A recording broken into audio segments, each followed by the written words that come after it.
প্রতিনিয়ত আমাকে হুমকি দেওয়া হচ্ছে মেরে ফেলার। আমার একটাই প্রশ্ন, আমার সাথে কেন হইলো?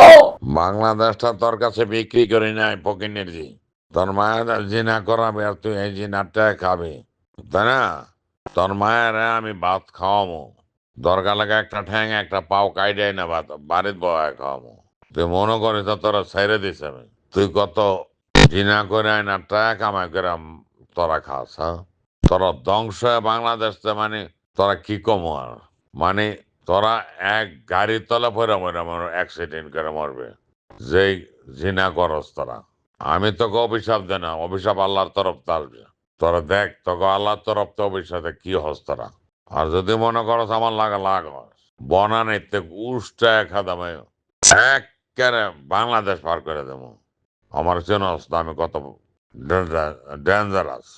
খান কিমা গিরজি, তুই আরেকজনের কাছে বিয়া দিয়ে আরেকজনের কাছে তলে থাকাবি তোর মায়ারে। 100-200 পোলা তোর মায়ের জিনা করে সুতমানি জি। তো সোজা করবো আমি, সকলে শুরু করছি।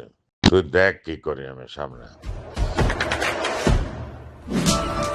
দেশে দেশে সবার সাথে দ্য নিউজ।